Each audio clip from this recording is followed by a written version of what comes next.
Hey guys, Mary Hamer here, and today we're going to be talking about light, heavy, light. So this is a topic that I found on a Robcast by Pastor Rob Bell. If you're not religious, don't worry, this is not either. And it was Robcast 22, and it was also called Light, Heavy, Light. So in the podcast, Pastor Rob Bell talked about how Bishop Tutu and the Dalai Lama greeted each other. And they didn't do so with just, nods and reverence or anything like that. They actually embraced one another and then tickled each other and giggled. And why this is significant is just because, there are some people who have seen some of the world's terriblest sorrows, and they still have this lightness about them. Instead of the weight of the world, they were conveying joy and happiness, a lightness, exuding joy and connection and childlike wonder. You see, because there's two types of lightness, and I didn't realize this at first. There's level 1 lightness, and this lightness is achieved through denial. Denial of all of the things that are heavy and dark about the world. Ignoring darkness, ignoring suffering. It's a mindless kind of lightness without much thought. Rob Bell connects this to pop music, where you always have those number one hits talking about things like, going out and partying and, throwing your hands up and all this stuff. People in the light refuse to acknowledge how deep and dark the world really is. And then there's heaviness. Heaviness is when we do acknowledge how dark and broken the world is, that we're all going to die, that there's evil in the world, and that the innocent suffer. That our deepest, darkest fears may come true. It's acknowledging hunger in the world and atrocities that happen every day. Someone in heaviness paints with dark colors, has more depth inside of these paintings that they paint of the world. It's just very different than the very bright and happy people kind of paintings that level 1 lightness portray, that are very surfacey. There's just an acceptance of how the world is that level 1 lightness doesn't understand. This heaviness says to level 1 lightness, you don't understand.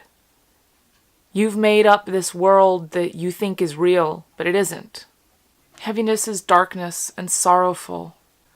It's anger, and it's sticky black tar that's enticing, but can suck you in.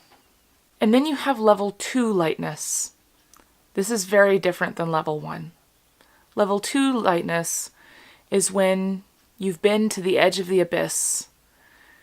You've stared darkness in the face, embraced it, and walked through it. When they say that life is good, they're not saying it out of some sort of denial of what life really is. They're saying it because they've walked through the darkness and they have seen the other side. What I realized at this point was that when I was in my heady days of Goth-dom, a lot of me was there because, I like the fashion, I still do, I like the music still.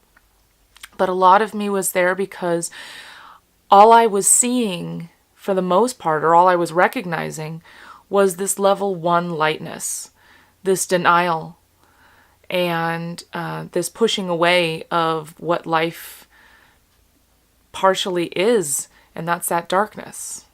I was the enlightened one that could see past all the fakeness of the world and of the fakeness of all these people to see how the world really is. I was stuck in my own heaviness, not just in my depression, but also in a gift that had been bestowed on me, that I could see the world for how it was.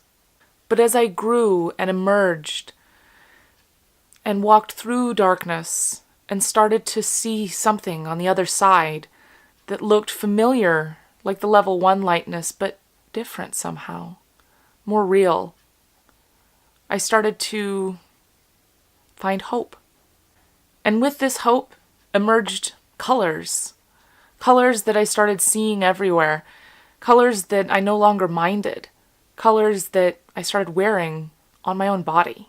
But part of me was worried that I had slipped into this level 1 lightness, that I was no longer enlightened, that I was rejecting darkness, even though I knew it existed and it was there. I didn't fully realize until this podcast that I listened to that level 2 lightness was a thing.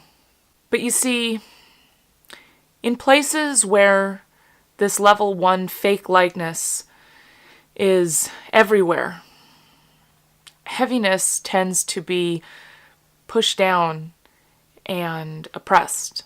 Areas with an abundance of shopping malls and plastic surgery and bright colors and pop music tend to be the places where you find a lot of people rejecting that and finding the heaviness that exists in the world and picking up that mantle and running with it, putting it on their bodies, putting it on their skin, putting it in their music, because they know that it's a thing, and they see that people around them are rejecting it. It's as if they say, if you're not going to acknowledge the darkness in this world, then I am. We are fleeting beings in a terrible world, hanging by a thread. It's as if the world seeks balance, even in the heart of its people. So, how do you get from heavy to level 2 lightness? Number 1, identify the heaviness. Identify all of your deepest, darkest fears, wishes, and desires. People can get stuck in heaviness because they dwell and not walk. You have to walk into the darkness and walk through it to get to the other side. Number 2, get personal with heaviness. You have to say, okay, I have this fear, but why am I afraid of this fear? What fear is behind the fear that I feel? You may be afraid of losing your job. Okay, why? Because you're afraid of losing the income. Okay, why? Because you're afraid of not being able to provide for your family. You're afraid that you might be kicked out on the street. You may even be afraid that you're going to die.